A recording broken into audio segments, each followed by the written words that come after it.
शुक्लाम्बरधरं विष्णुं शशिवर्णं चतुर्भुजं प्रसन्नवदनं ध्यायेत् सर्वविघ्नोपशान्तये। वसुदेवसुतं देवं कंसचाणूरमर्दनं देवकी परमानन्दं कृष्णं वन्दे जगद्गुरुं।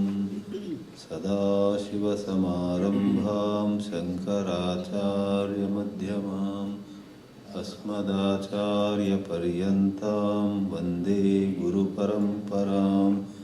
श्रुतिस्मृतिपुराणानामालयं करुणालयं Namami भगवत्पादशङ्करं लोकशङ्करं।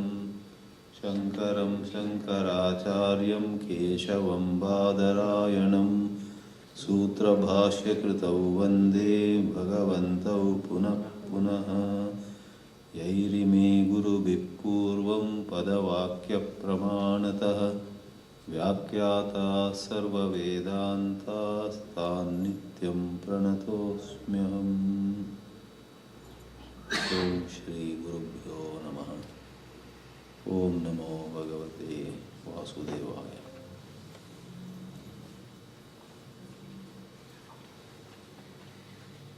We are taking many a peep into the salient features of Advaita Vedanta, of Upanishads as interpreted by Adi Shankaracharya.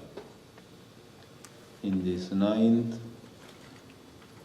and last of this series, in this class, we are going to consider, deliberate on what are known as the three states of experience.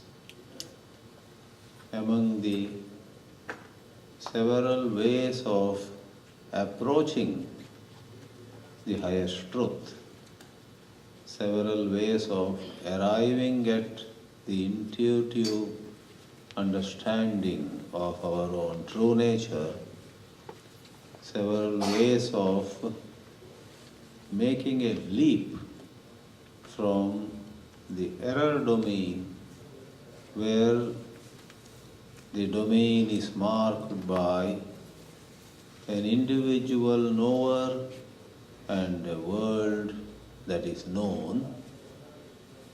One is this avastatraya viveka. This is one of the approaches, one of the prakriyas. Prakriya means a way of going about. In the first class perhaps I had mentioned that all the prakriyas of the Advaita Vedanta are variations of one basic prakriya, one fundamental procedure, and that fundamental procedure is deliberate superimposition and subsequent negation. Adhyaropa and apavada. Because the student's mind is not ready for revealing the truth right away. In order to lift the mind of the student, you and me, to a certain height, that being a figurative expression, in order to prepare the mind for intuiting the transcendental truth, there is a need for supplying certain constructs. Those constructs which are provided, which will be eventually taken away, are called adhyaropa. Like this scaffolding while whitewashing a building. Once the whitewashing is over, the scaffolding is necessarily removed. There are many kinds of Adhyaropa, talking of the three bodies, some other talking about a way of creation, how this entire universe got created. There are these 5 sheaths or 5 selves. The self made of food, the self made of energies, the self made of emotions, the self made of thoughts, the self which is marked by degrees of happiness. But all that is only to point to that which doesn't have any of these gradations, divisions.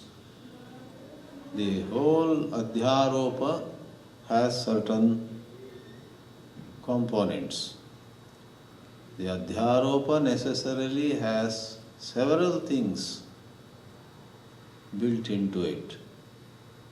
Deliberate superimposition, that whole business of preparing the mind, and then subsequent negation, where these constructs are also removed and along with them our mind also goes away.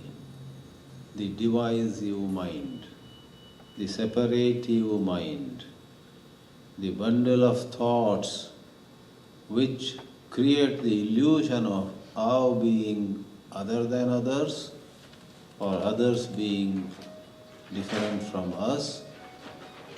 There is a basic error of separation. That is the Dvaita which Advaita Vedanta primarily removes. Advaita Vedanta, where Advaita, non-dual, is not so much concerned with the duality between God and man, it is concerned with duality per se. Then we do admit the duality between God and man also is a major form of it. But duality of any kind, duality of object and subject, the duality of past and future, the duality of high and low, the duality of good and bad, countless forms of Dvaita are dismissed in Advaita Vedanta, this non-dual school of thought, and in all those methodologies there is necessarily many things said and then all of them are bundled up and removed.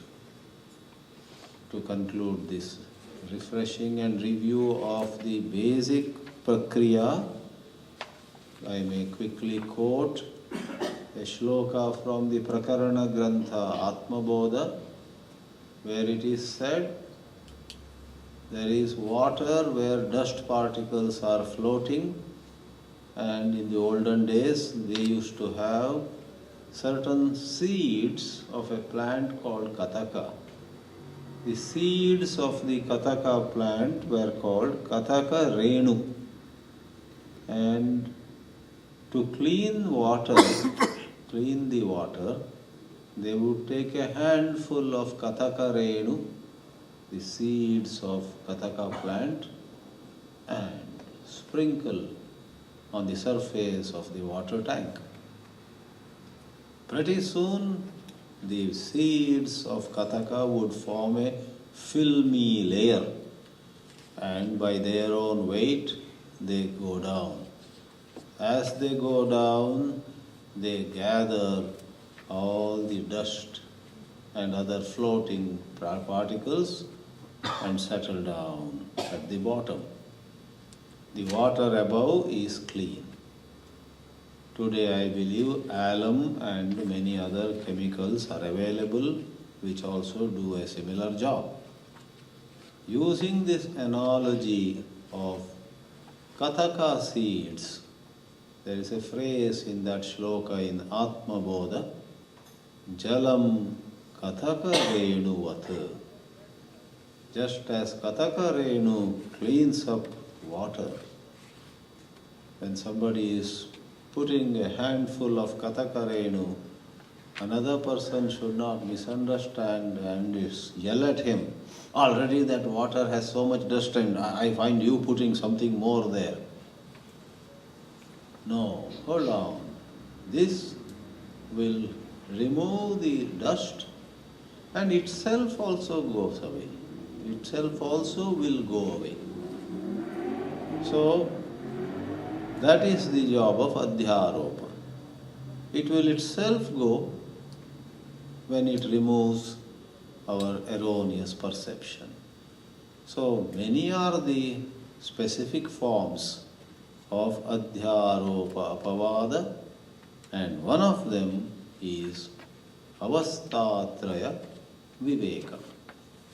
Avastha means state of experience. We are awake, that is one state of experience, and all of us go to a dream state, that is second state of experience, and all of us in a 24 hours period necessarily have some hours where we neither are experiencing this waking world. There is no way to define the waking world except what we are going through now.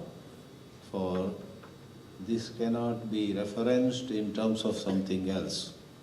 This waking world which we are experiencing, then there is the dream world where another space, another time, another causation is experienced. That's the second state. It is the Dvitiya Avastha. Avastha here is a state of experience. Then there is a third one where there is no world at all. Neither something that tickles us, nor we to get tickled. Neither something that gives a pinprick to us, nor we to receive that pinprick. There is no object, there is no subject, there is nothing at all. Deep sleep. That is the third state of experience. This perhaps finds a reference, not so explicitly, but a bit indirectly in many other Upanishads too. For example, Chandogya, to which we will make a reference later, does make a reference to the three states. But the Upanishad which makes very explicit, direct reference to the three states of experience is Mandukya Upanishad. Not to be confused by anybody with Mundaka Upanishad. The good old joke is when Swami Chidanandji and others would go town to town, somewhere they would teach Mundaka Upanishad, and there are some 10 or 12 in the audience who would have bought from the bookstore Mandukya and searching for the mantra. Which mantra is Swamiji? Or the other way. Swamiji was teaching Mandukya and people are having Mundaka Upanishad. Mundaka and Mandukya both are in the Atharva Veda, but they are two different Upanishads. So, in the Mandukya, to quickly give you a sense of the flavor of the original mantras, for majority here, feel good to hear a little Sanskrit, for that is the direct original.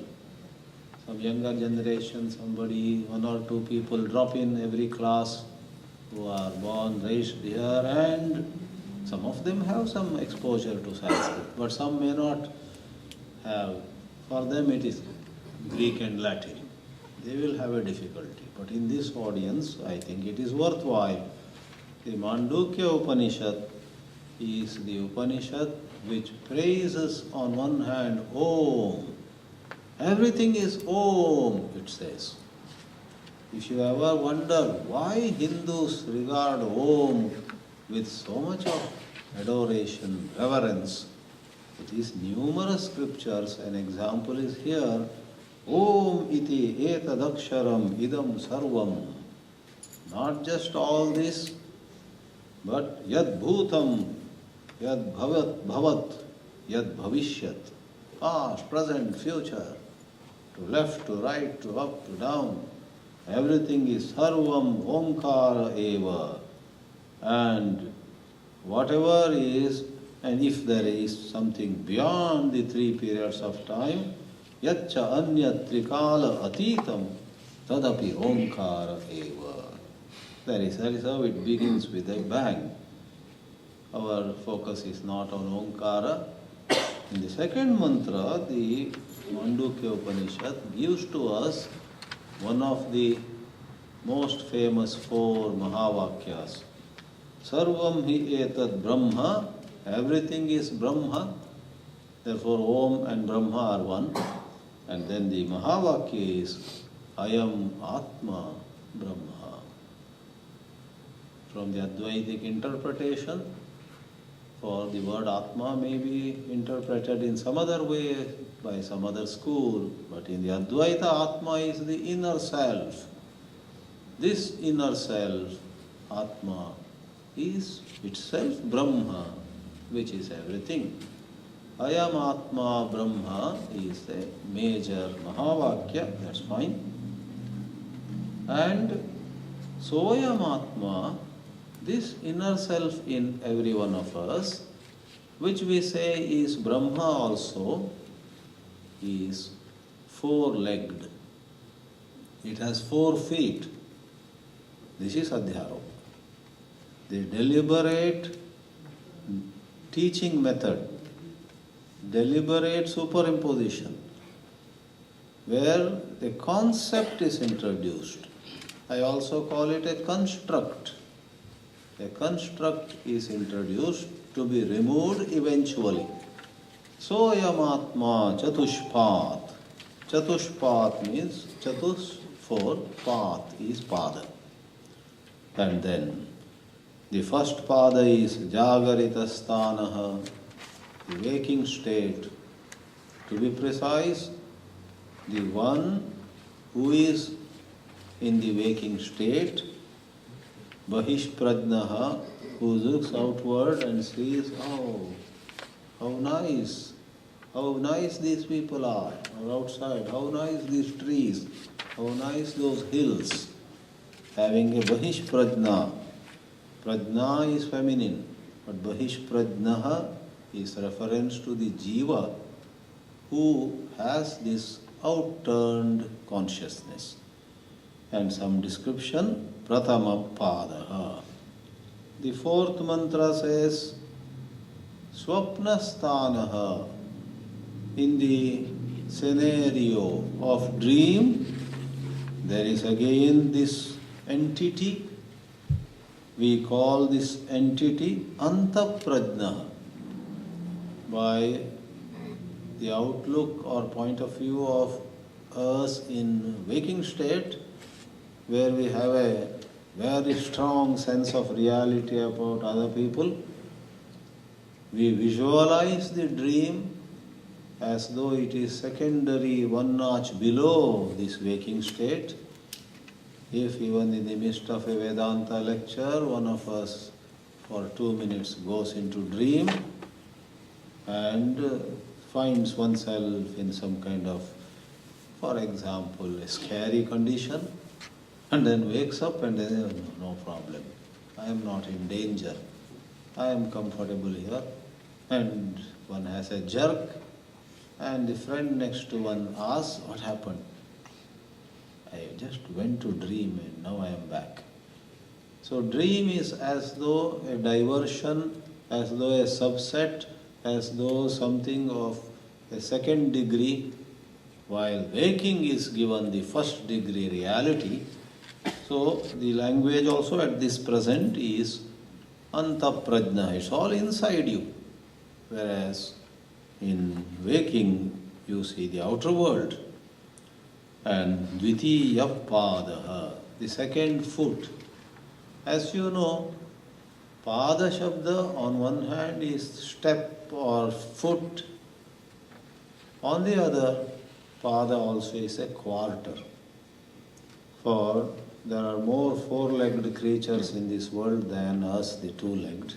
That way we are a minority.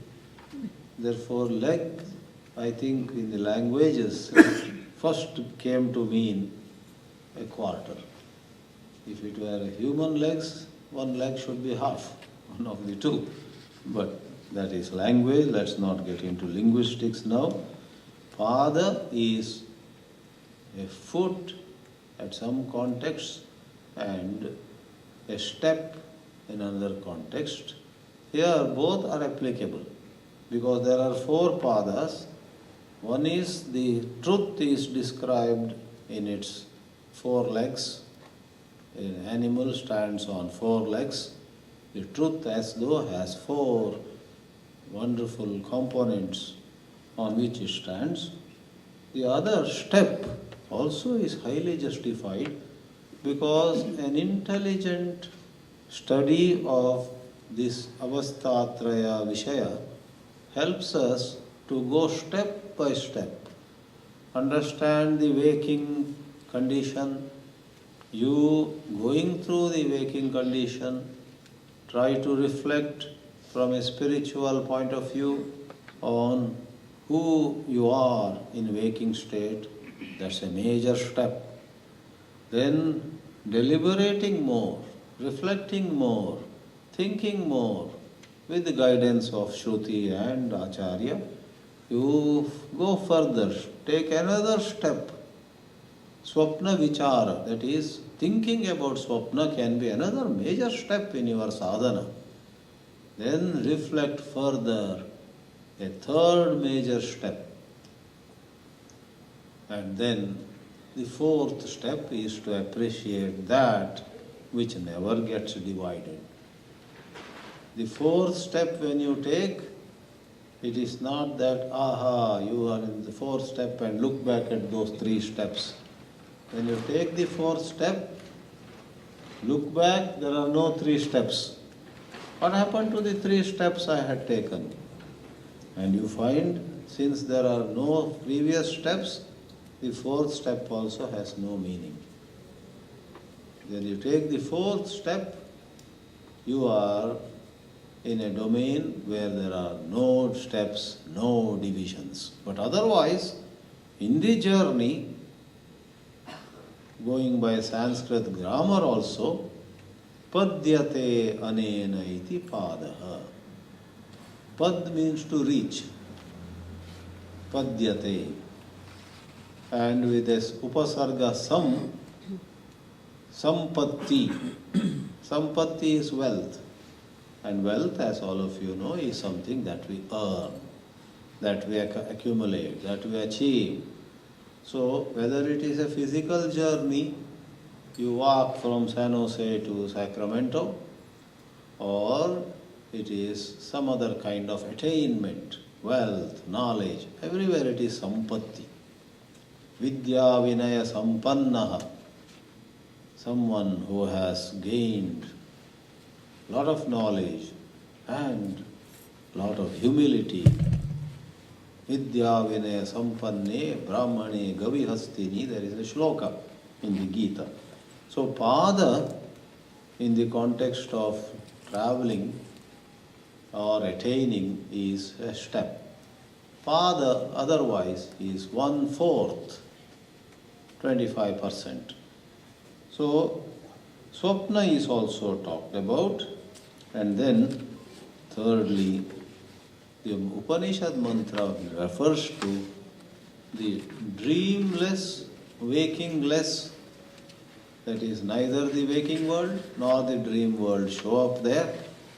That is sushupti, deep sleep. Yatra suptaha na kanchana kamam kamayate, na kanchana swapnam pashyati, tat sushuptam sushuptastanaha tritiya padaha. Call it the third quarter, 1/4. or call it the third step, that is Tritiyaha, and that is Sushuptasthanaha. Then a fourth one is mentioned, and that is said to be, though in enumeration it is the fourth, it is said to be in pure Advaita Vedanta not really the fourth, number one. Number two, it actually is present in these three also. Therefore, in his Dhyana Shloka, Shankaracharya uses an expression, Maya Sankhya Turiyam. Turiya means literally fourth.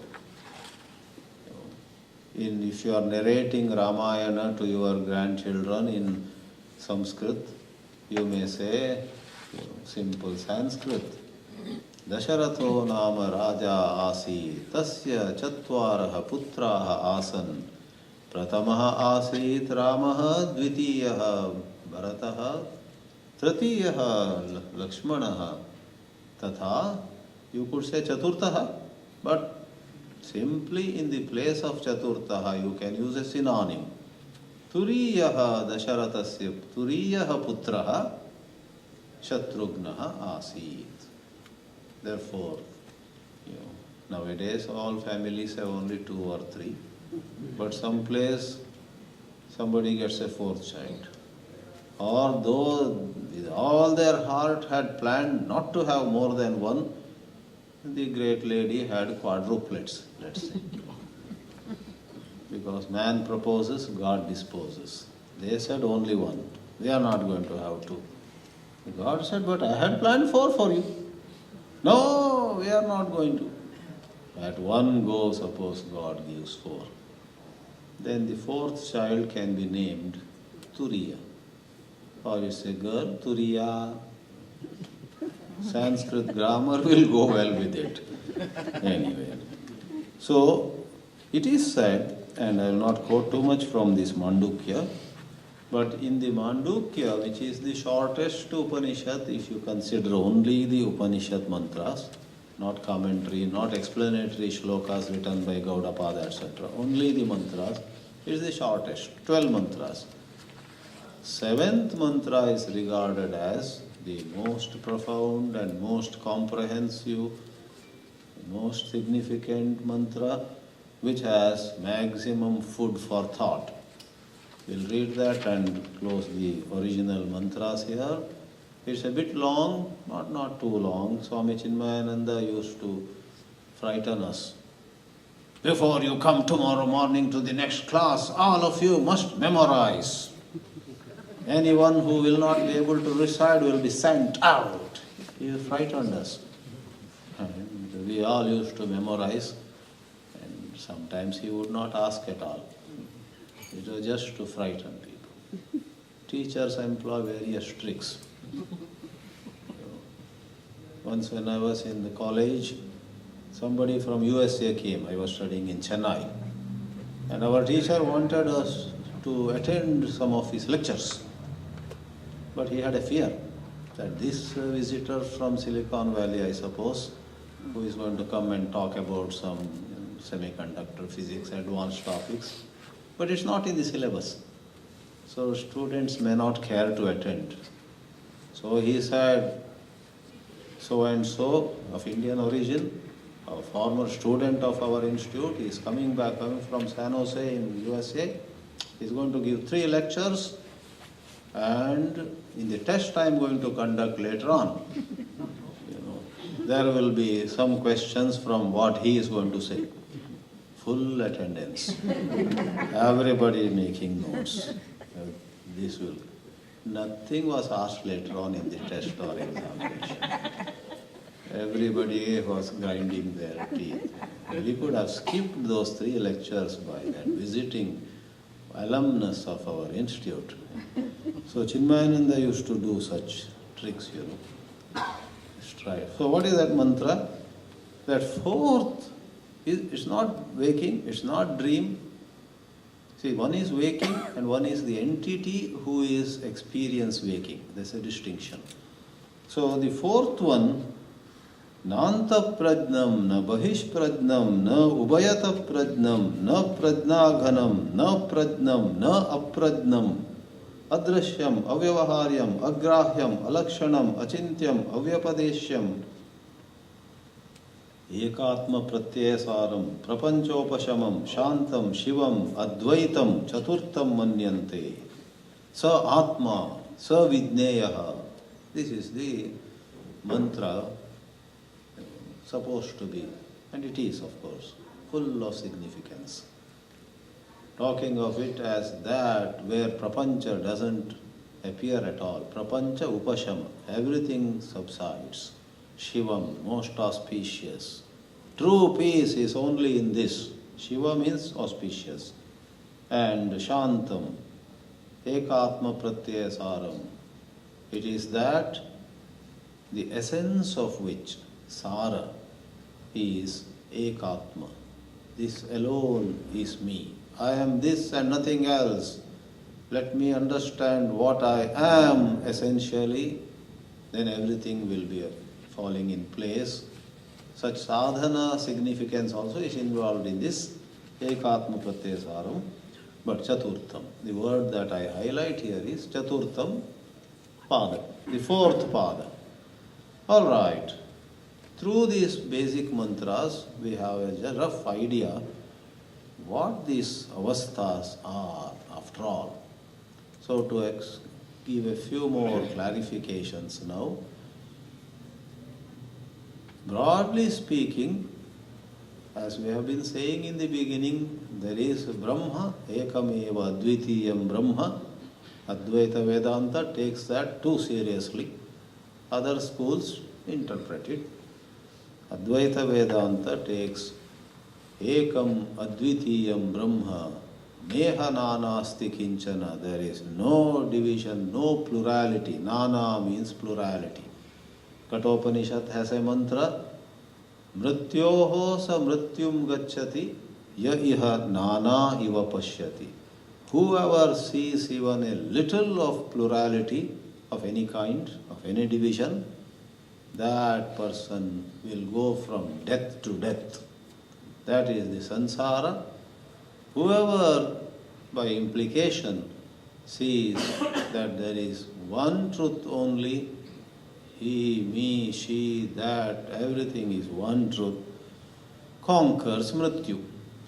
So, we have been saying there is one, and then there is an error domain, the ending of that erroneous seeing, ending of a wrong seeing, not doing anything. Asamyak darshana. Samyak means right. Asamyak darshana makes all this look real, and what is more, makes our rising or falling, our being safe or in danger. All these are byproducts. All these are what follow that erroneous seeing. Now, this erroneous seeing in the present prakriya, this avasthatraya prakriya, we call it sometimes avasthatraya viveka, because viveka is vivechana. Viveka, vivechana means seeing things correctly, seeing things clearly. As in English you have an idiom, separate the grain from the chaff. You have grain, you have the chaff, and with a winnowing basket or whatever, you remove the chaff, take the grain. So we remove the false and take the truth. That is vivechana. Literally viveka, vivechana mean separating. Alright. So avasthatraya viveka is a shastra assisted and teacher guided approach where we distinguish the false from the true in the context of the three states of experience. Avasthatraya viveka.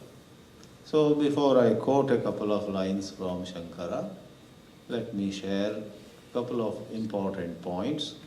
Though it is said 4, It is in some yoga shastra or those who are influenced by yoga who think of reaching somewhere, going somewhere, samadhi, and then, they have made turiya into a transcendental state where we go and reach.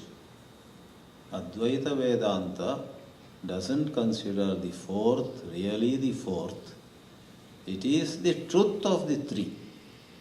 But in a manner of saying, we call it fourth. That's how Shankara's Dhyana Shloka in Mandukya Upanishad Bhashya says, Maya Sankhya Turiyam. Maya means magical, not real.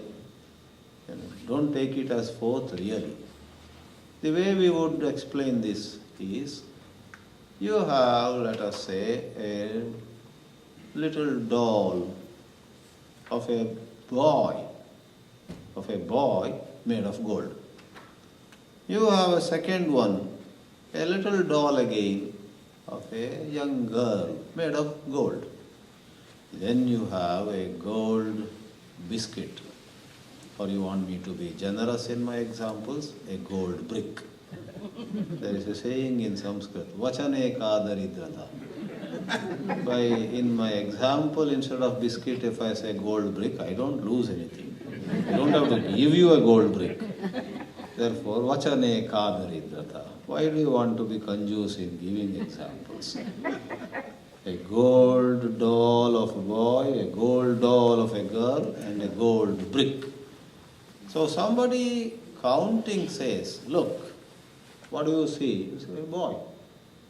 This is one. What do you see? Girl, two. What do you see? Brick, three. Now, there is the boy, there is the girl, there is the brick, 1, 2, 3. And I must tell you, there is the fourth one, gold. So gold is not somewhere really the fourth. It is the truth of the boy whom I showed, it is the truth of the girl whom I showed, it is the truth of the brick whom I showed. Likewise, Adi Shankara clarifies that the truth that needs to be known in Avastatraya Viveka is nothing but the truth which is in all the three. But then erroneous perception makes you distinguished. Secondly, in waking, you have nama rupa, names and forms. You have description of this is a hill and that is a river, this is an elephant and that is a monkey, and so on. What is more, you have a description of yourself also. Now I am 52-year-old and you know how wonderful I was just a few years ago. Now I lost that youthfulness, somebody says. I was this, I am this, I will be. Variation in oneself also. In dream also you have, in fact you can't talk of one thing that is not in dream, but only in waking. Waking state and dream state are so similar. Therefore, in higher treatment of the Vedanta, waking and dream are bundled together. In certain places, both of them are called swapna. They are both dreams. And in the story which we briefly mentioned a class or two ago, when Janaka asks Ashtavakra, tell me which is true. I saw myself a beggar in my dream. Now I see myself as a king. So am I really a beggar and now going through an illusion that I am a king? Or am I really a king and over there in dream I went through an illusion called beggar? And the story ends with Ashtavakra clarifying to him, oh dear, whether you like it or not, you are neither the beggar nor the king. Both beggar and king, beggar of the dream that you saw and the king that you are now seeing yourself in waking are on par. The main point is they are on par. It's not that your being a king is false and your being beggar in the dream is more false. There's nothing like more false and less false here. Both are equally false. And then there is this, it's a very involved deliberation. It's this avastatraya viveka. When you go into it, as they say, when you actually put your teeth to it, is very, very hard. Not an easy game. It is quite mind-boggling. So I share with you certain insights, and let me briefly say there are different opinions about this, even among the Advaita scholars, but the view, the understanding that I shall share with you is where dream and waking, which you through ordinary thinking, popular thinking, seem to have a karya karana bhava. What we see in waking is the cause, and what you see in dream is the effect. This idea that waking is cause and dream is an effect has gained so much currency, no wonder. And therefore then there are additional, as it happens, when any theory gets very famous, very popular, then there are corollaries. For a theorem there are corollaries. Right? There are what follows without saying. Sometimes they say that with gusto. If you understand this, then I don't have to tell you this also. Likewise here, lots of theories are proposed. If somebody says, I got a bad dream, then they say, maybe in your waking you didn't eat right food. If somebody says, I had horrifying dreams, it's because you don't live your waking life peacefully. You whole day you fight with your family members. What else will happen? You will get bad dreams. For a change, at least once a week, be very friendly to your family members. Then that night just see your dream quality will. So that way, waking decides the food you eat, what you do, how you conduct yourself, whether you talk more or talk less, and so on. It can be. This causes the quality of your dream. There's a very popular theory that dream is nothing but undigested experience of waking. Digestion, experiences are not food that you digest through your digestive system, but figuratively. What is meant by undigested experience? If somebody calls you names, somebody comes and says something offending, suppose you sort it out. He doesn't know anything, I ignore, chapter is closed. Then you have digested. Or you say, how dare he say that? You roll up your sleeves and give him a piece of your mind, or if it's permitted, you slap him. Then he says, sorry, I will never do this to you. Then you have sorted it out. Yena kena prakarena. You have sorted it out. So that in the same evening also you don't think about it. Yeah, something happened, but we sorted it out. It won't happen again. There is digested experience.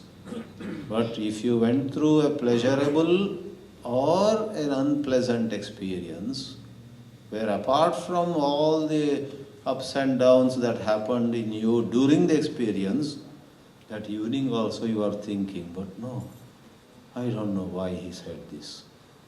But I am also not happy with the way I reacted. If it were to happen again, I would, I think, respond in a different way. And that evening, anybody who meets you will have to suffer a narration of your, because it's undigested experience. I don't have to elaborate more, And generally, most of us have. Some of us have not come to terms with something that happened 40 years ago. Even today, if somebody comes us and gets a bit intimate with us, we'll take him to a bench in a park and at last I found a friend with listening ears. Please don't leave halfway, I have to tell you something. When I was 13-year-old, Bechara, that fellow, helpless person. So that's undigested experience. And there is a theory that more undigested experiences you have in waking state, more are the dreams which truly represent or some kind of modification. Behind this popular belief, it is also to be noted, there is a great sense of this waking is very real. This tremendous investment in the reality of the waking world. This tremendous investment. This must be real, this must be real. He is also behind this being given the title, this is the cause, and dream is the effect. However, as you dig deeper and deeper into the Vedanta, and of course, finally, these are Naisha Tarkena Matirapaneya, as Kathopanishad has a line. By logic alone, these are difficult to establish, these are difficult to have a final word on these things. Gaudapada, in his Karikas once more are the explanatory shlokas that are written by anybody, and here we are talking about Gaudapada's explanatory shlokas. Mandukya is 12 mantras, but some 200 shlokas he wrote to explain. And those 200 shlokas split into 4 chapters called prakaranas. Agama prakarana, Vaitatya prakarana, what is that? Advaita prakarana, Alata Shanti prakarana, that is sections. So, in one of the shlokas, one of the Gaudapada calls both dream and waking absolutely on par.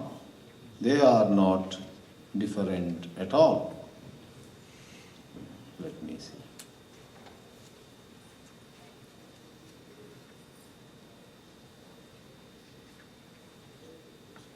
That is Bhashya.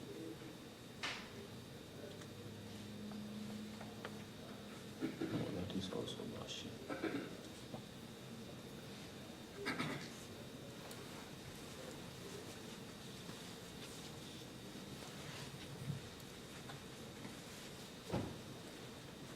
Think about it.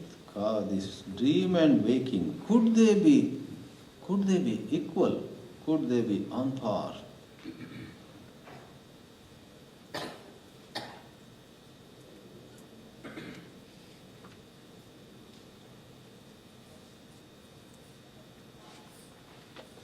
All right, let me take this line. There are several things. In that 4th section of his 200 explanatory shlokas, not the original Upanishad. Therefore, if other schools of thought have a major objection, that's understandable. These are not said in the Upanishad proper. These are said by the commentator.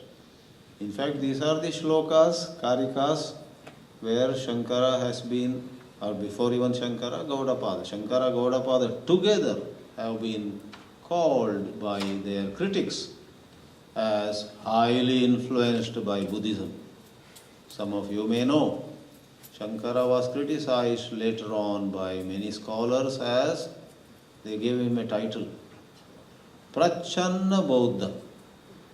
Bauddha means a Buddhist. Prachanna means hidden, concealed.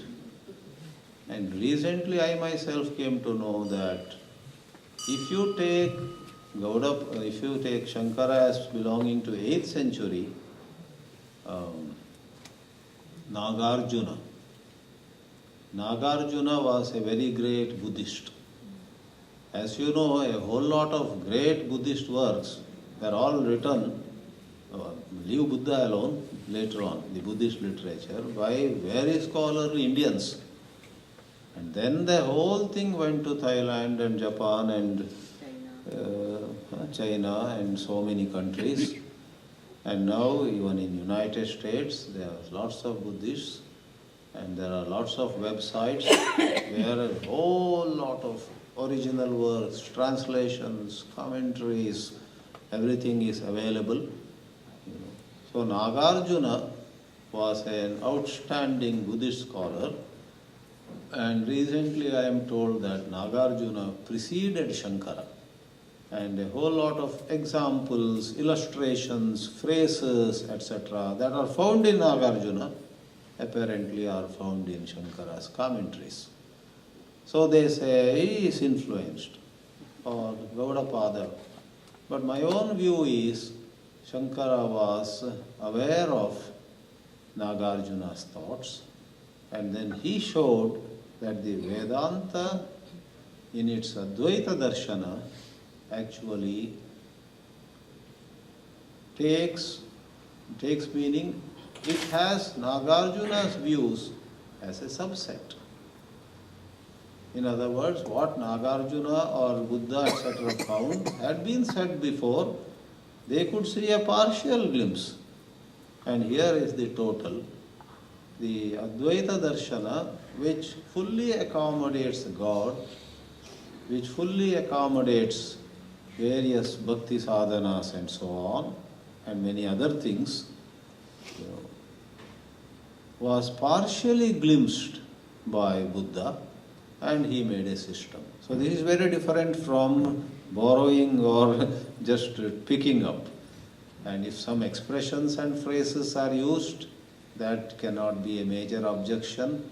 Always a teacher would use current expressions. If everybody has a lingo, just as in modern English, there are so many idioms. As you see, even in my lecture, every now and then I use an English idiom. Every now and then I would, quote Stephen Covey or Shakespeare or Scott Peck or somebody. So I am not drawing from them as such. They are not the adhara for me. But I have a vision where I say, look, the psychologist in Chicago said the same. And look, the management guru of Salt Lake City said the same. And Shakespeare of several centuries ago said the same. I am not taking Shakespeare or Scott Peck or Stephen Covey as the basis. All right, there's a karika, the fourth section, 37th karika, a little long sentence, bear with me. Yata swapnaha swapnadrishaha eva san sadharana vidyamanam vastuvad avabhasate tatha tat karanatvat sadharana vidyamana vastuvat avabhasamanam natu sadharanam vidyamana vastu swapnavadeva. Let me read the translation which SSSS has given. Did I say 4 times S? 3 times. SSS has given. That's one great Swamiji, as I told you. Just as a dream appears to be an experience common to all, though in fact it is an individual experience of the dreamer, so also waking, which we suppose to be its cause, ought to be only apparently common to all, and not really a state of public experience, any more than a dream. A bit technical. We think that this waking world is not my personal matter. Whereas when we dream, we think that was my personal issue. If in my dream, though there are all people, it's not that I alone am in my dream. In my dream, if I find myself having breakfast with Narendra Modi, and Narendra Modi pats on my back, I am so proud of you, Swami Chidananda, you have been doing good work, so we invited you. I was about to give a breakfast as White House. I thought many of you may not like it. We speakers have, right there we make necessary modifications. But some of us tend to be a little too naive. We also tell you what happened in our mind. So, now when I come back, I have a little disappointment. Oh, it was a dream only. Oh, I cannot boast before all these people. I had a breakfast with Narendra Modi, because they won't share. That was my personal imagination. Gaudapada says, actually, look at dream from within the dream. Don't look at dream from the waker's point of view. When you were in the dream, there were lots of people, and that came in the newspaper too. There are so many, everything, all the details. There was time, there was space, there was smell, and when you were garlanded in the Prime Minister's house, you felt the beauty of the flowers, smell of... Tell me one thing which wasn't there in dream, which you have here. Therefore, the Sanskrit word here is sadharana. Sadharana means common to all. In the dream, within the dream, everything is common to all. And in waking, if as all of us are talking, let's say something happens, power fails. It's not just I who sees it, you also see, she also sees, everybody sees. Sadharana. Sadharana means shared by all. So, in waking, every experience is common to all, waking world, and in dream, don't count these people. To the dream people, everything was common. Does anybody upon getting up from dream say, I don't know, what? In my dream, I saw houses were burning. And somehow I escaped. I survived. And that is how I am here. So you must celebrate. Why are you worried? No, my doubt is, did others survive or not? Did others in the dream survive or not? What will you say to that person? That was a dream. Why are you concerned? That was not real.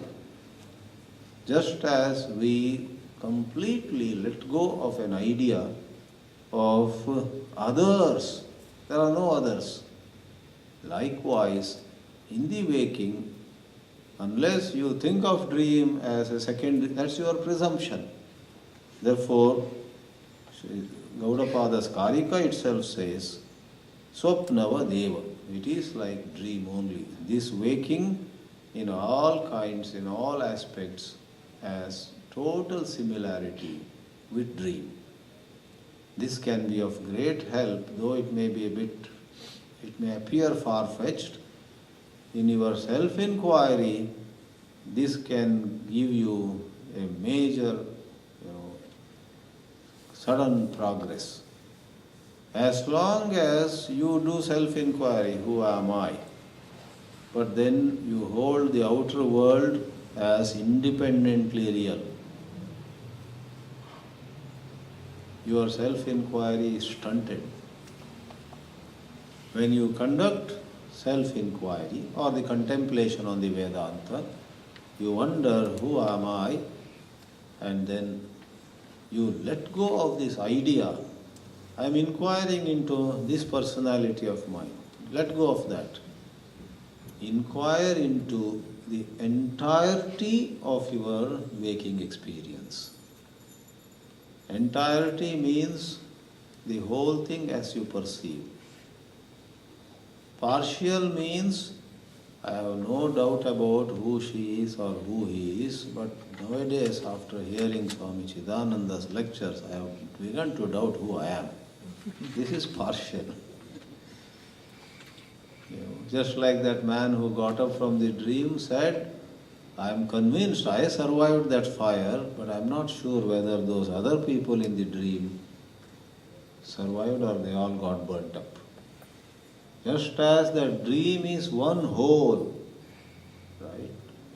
And when you wake up, the whole dream as one whole is negated. Can you question the entirety of your life's experience? Yad bhutam, yad bhavat, yad bhavishyatcha, sarvam omkara eva, the first mantra said. In this way, there are other shlokas too. I would quickly go.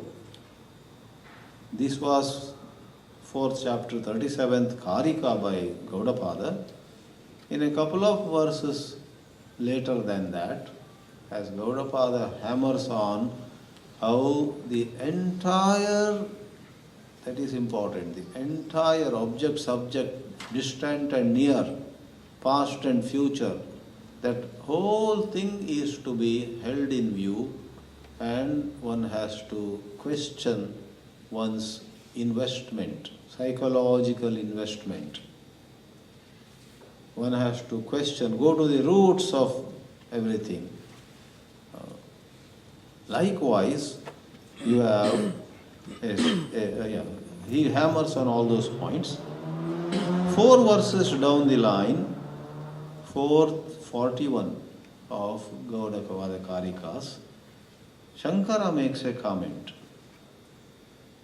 In his comment, he says, the main line is, Tatraiva pashyati natu jagaritad utpanyamanan. One moment.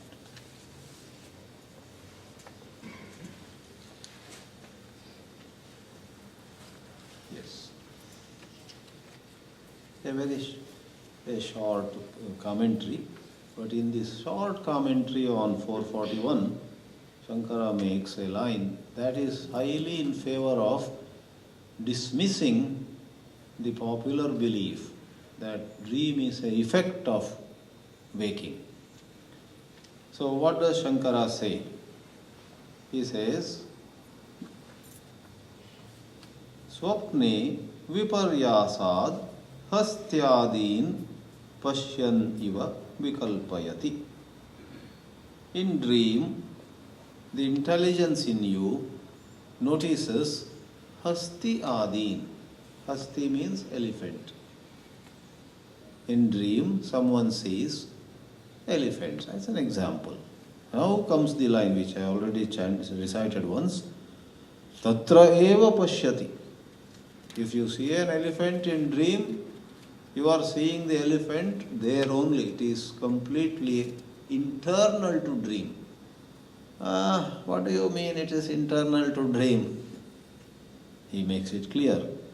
Natu jagarita utpanyamana.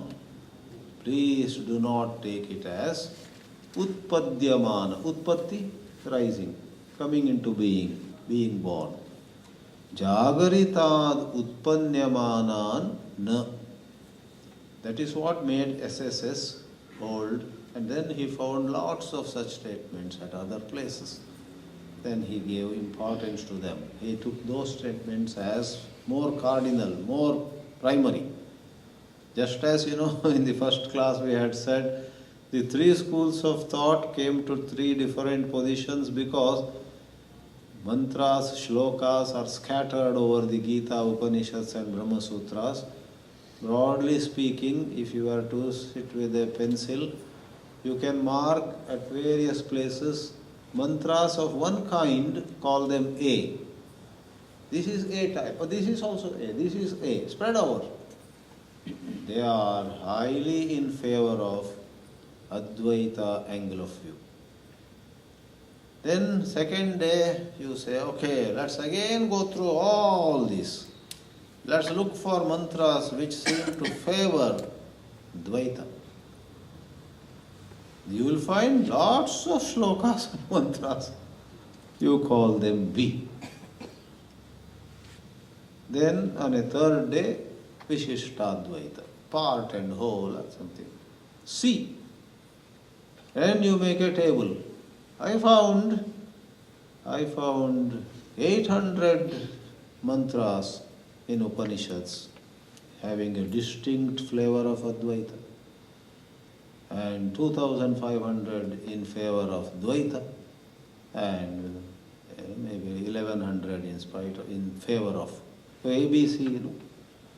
Now, to recapitulate what we had said that day, someone like Sankara says, these 800, though they number-wise they may be less, they are the final message. Someone like Madhvacharya would take these 200 mantras. Can you mistake? This is the main. Other we will tell you how, what. There's a way to interpret. Sri Ramanujacharya takes the group C. Likewise, in Advaita also, as you get going, let me caution you, some of you have been inspired now. We are going to study more. I'll give you a word of caution. When you go into this jungle of Advaita Vedanta, you will find that within it also there are different schools of thought. So is the case, I am sure, with Madhva and Ramanuja. In the south there is one big division, Tengalai, Vadagalai, Tengalai. I don't know what they do, but we laymen, with respect to that I am a layman. We know that there is some elephant thing of, whether the Nama should be V or Trishuld. U or V, right. U-shaped Nama or the V-shaped Nama, and Tirupati or some temple. Tirupati? Melkote. Melkote elephant. There was a big debate. That is on some customs. Whether the Nama on the forehead of the elephant in the famous Vishnu temple of Melkote near Mysore, whether that should be V-shaped or U-shaped, there was a debate. That is customs, rivaj. But on basic principles also, I am sure there are, right? So now, to slowly bring this to a conclusion, whatever it is, as you and I go through waking, dream and deep sleep, it seems to be nature's, nature of the divine only. There is no nature other than Brahma. I am not saying there is nature as a second entity. Brahman, in Brahman itself, in this inexplicable, in a way that cannot be explained, the three states come on their own. Nobody orders deep sleep. Waking, dream and deep sleep are not anybody's choice. These three happen. Now, the Shastra's interpretation, especially on the Mandukya Upanishad, in the light of Gaudapada, his student's student Sankara, is that here are these three, and while in waking and dream, you have names and forms, you have object and subject, you have past and future, you have far and near. All these, they can be bunched together. Don't even make another theory that this is the cause, that is the effect. Bundle them together. And what about deep sleep? Deep sleep is where you are in your true nature. Someone may say, but in deep sleep, don't we have the hidden tendencies, some causal tendencies, which create the dream, which create the waking? Somewhere you may have read. If somebody says, I have not read anything, so much the better for you. Congratulations. But if you have read, then there will be a doubt. Now, my job is to show to you how Upanishad mantras themselves, before SSS gives an interpretation of that kind, Upanishad mantra, if you go to Chandogya, again go to that same chapter 6, where Tattvamasi is said 9 times. In the very first section where Tattvamasi, the Mahavakya, appears for the first time, which is chapter 6, 8th Khanda, 6.8. Over there, you don't have to go far. In the very first mantra, Father Uddalaka says, Yatra etat purushaha swapiti nama. When one goes to deep sleep, Sata somya tada sampanno bhavati. When one goes to deep sleep, one is endowed with, or one attains, one arrives at sampatti. With what? No avidya is mentioned, no vasanas are mentioned, no causal body is mentioned. The mantra, if you take it literally, if you interpret it, that's different. This is the same ABC issue. If you take it as given by the Upanishad, Sata Sampanna. What is Sat? Truth. Sadeva Somya Idamagra Asid Ekame Vadvitiyam, says Uddalaka in the earlier part of that same chapter. Sat is the basic word, and grammar requires that when you are endowed with something, that word goes to what is called the third case. Suppose I was poor, then I was blessed with money. So you will have to say Dhanena Sampanna. Dhana is wealth. Dhanena Sampanna.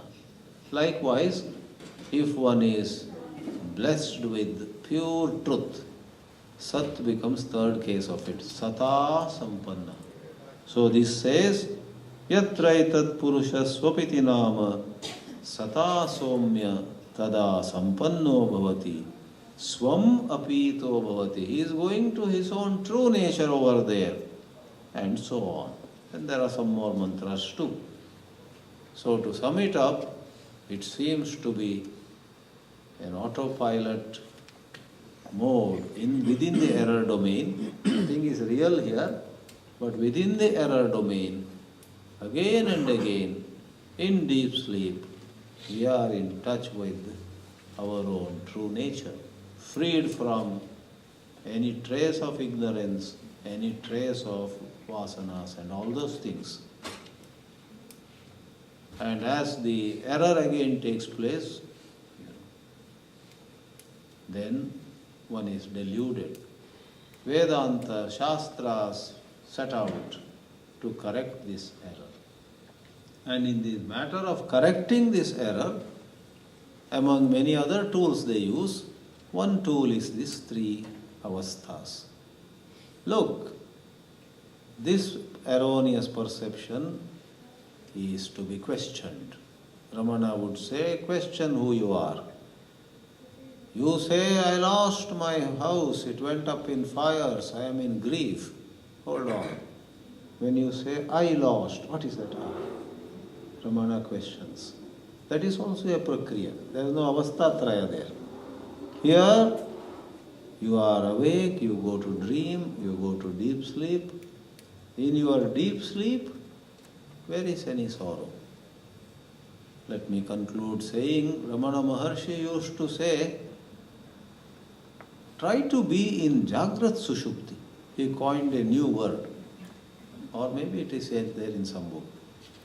And they asked him, what are you saying? You are advising us to be in Jagrat Sushupti? That means half awake and half... not that way. That anyhow we succeed many a time. In Vedanta classes we are in Jagrat Sushupti. Half awake and half asleep. No, that is not the meaning. Maharshi advised a form of sadhana where Jagrat Sushupti means you are awake, transacting, but you carry that understanding of how I, in deep sleep, have no problem whatsoever. There is to use a favorable language, there is a dimension to me which has no problems. Let me remember that problem-free dimension, about which yesterday I said in a more popular language, lovable and loving. There is in me, let the whole world tell me I am a useless fellow, but there is in me a lovable and loving entity. So to remember that, and then to handle. Someone misunderstands us, someone throws brickbats at us, and someone puts us on a pedestal. All these things happen. That is all Jagrat. But as praise and insult come towards us, if we can keep in mind, if we can hold on to the understanding of the truth of Sushupti, which is our true nature, Maharshi Ramana's advice is, whole lot of your agitations and botherations about praise, insult and all those things will die a natural death. In Bhakti Marga they say, come what may, hold the feet of the Lord. Everything will fall in place. Let me pause here and invite questions or comments if there are any. Om Namo Bhagavate Vasudevaya.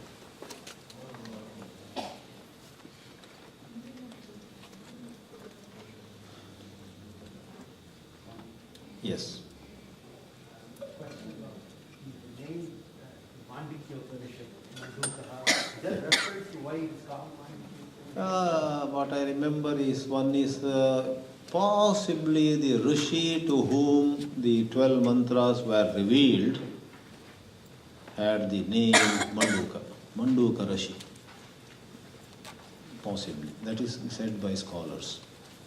Another is, it was given at a time, this Upanishad was especially taught in the rainy season, when frogs, as you know, Manduka means frogs. There would be frogs, in the neighborhood. Even as the teacher is teaching Mandukya, the teacher chooses the rainy season for some other reason, some custom. But having chosen that, and as he is or she is going about the class, the frogs would, what do you call it, croak. Frogs would be croaking, and therefore an association, Mandukya. These two I am remembering. Perhaps there are one or two other explanations. Mundaka, has two meanings. It seems those who study Mundaka Upanishad in the good old days had to go through some ceremonies first, shave their head and carry a vessel with embers and complete some formality. Then the classes begin. Mundana is shaving. Then they said, no, don't take all those weird meanings. This Mundana is not literally shaving the hair. Hair represents attachments. So it is shaving off your psychological attachments. You don't have to cut a single hair. So Mundana, Mundaka stands for shaving attachments off, not literally the hair. This meaning is given, which is very good for all of us. Convenient. Thank you. Who wants to lose hair? Yes.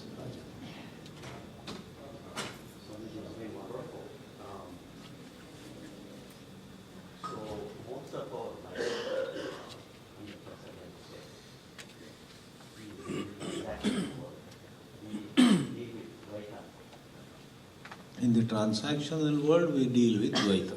We have to face Dvaita, correct. And so, I had this model where I heard somewhere already, in Valmiki Ramayana, Hanuman talks about Rama. Correct. When I am serving you, Yeah. servant, Correct. I may, as a devotee, and you are servant. I am Dvaiti. Correct. When I study some philosophy. Then I am your friend. Oh, friend. Separate from you. Oh. Dvaita. I'm serving you and surrendering to you. That is Vishishta. Vishishtadvaita. When I am contemplating on Ah. Thinking of such a law, Correct. I see as you and I are one mistake. Correct. So, all the month I think things can go. Hmm. Like this. Well said. Not one or the other. Well said. Well said. So there are two aspects to your comment. One is a reference to Hanuman saying to Lord Rama, when I am serving you, I am your servant, Dvaita.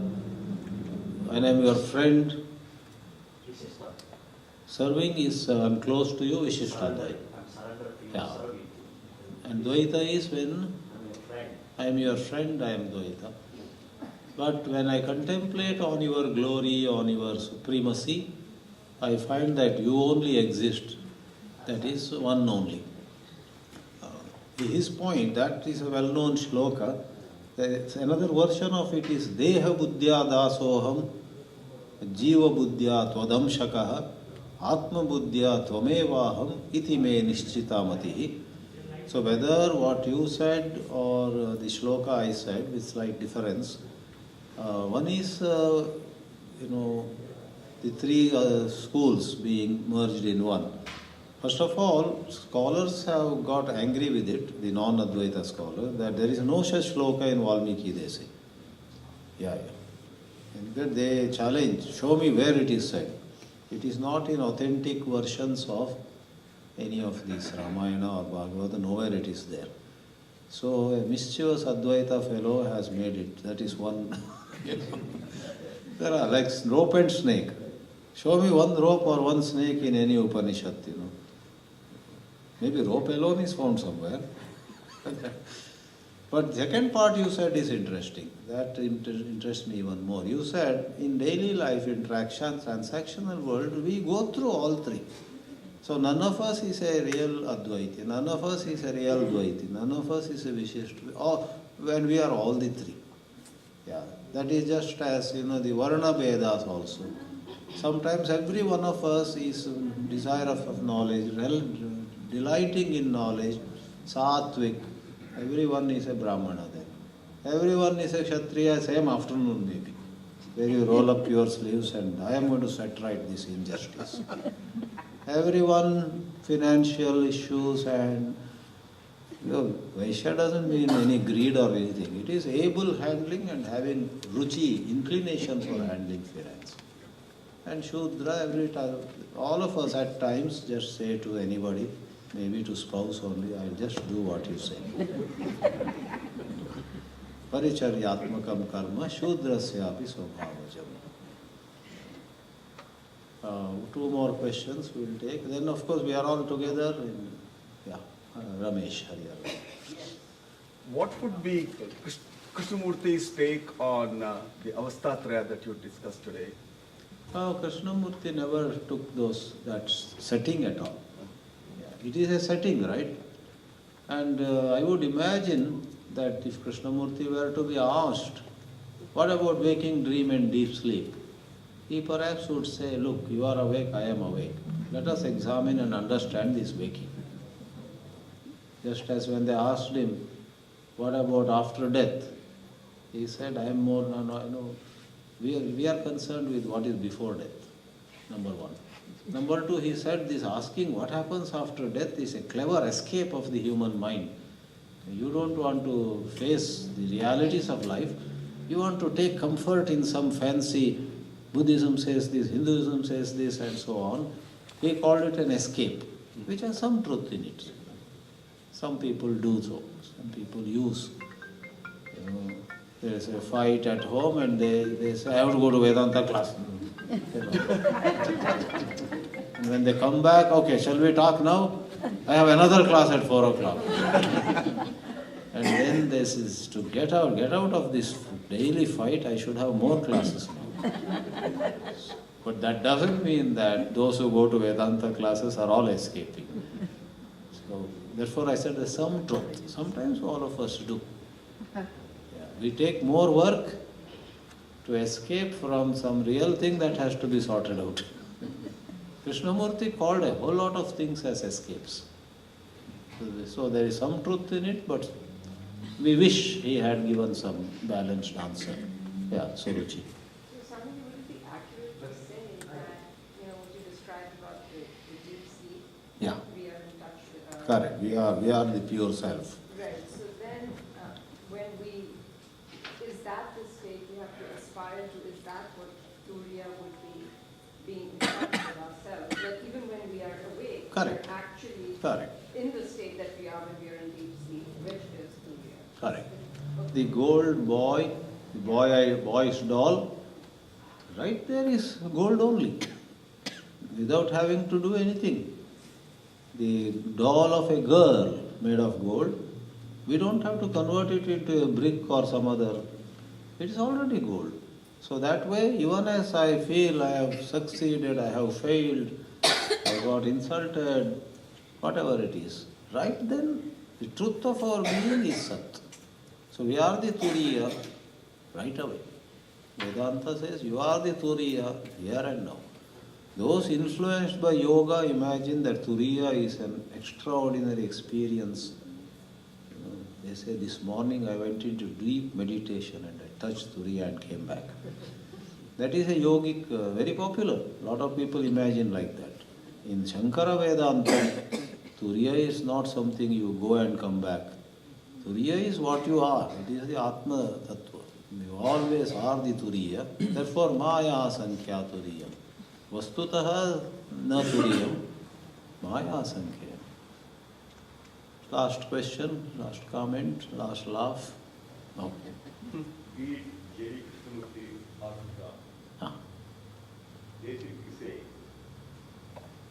if I took up certification, it's an irrelevant question whether they got or not. Yeah, Do what we got to do. correct. Jerry Krishnamurti also says. Similar. And that by itself, a complete Correct. for those who follow that, can follow that. But it seems, if there is a set of people, Yeah. you are unless there is a God established, Yeah. there is something lacking. Correct. They feel that this set of people feel something is lacking if there is no God. There's no God. They simply want, Yeah.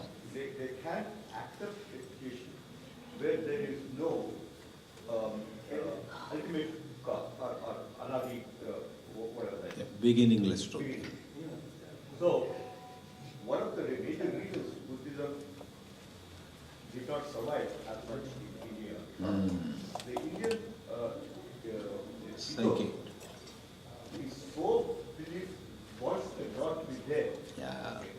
And perhaps Shankara, what he provided was the Buddha Buddhism, in which everything was okay, except there was no God sitting on top of it. He added. And he created a God and built a system around it. So once you move away from the realm of science, Yeah. which has got its way of Yeah. explaining things, Yeah. then everything is open to speculation. Yeah. In science, there can be one science, Yes. but here there can be hundreds of different systems. Exactly. Each one of them complete by itself.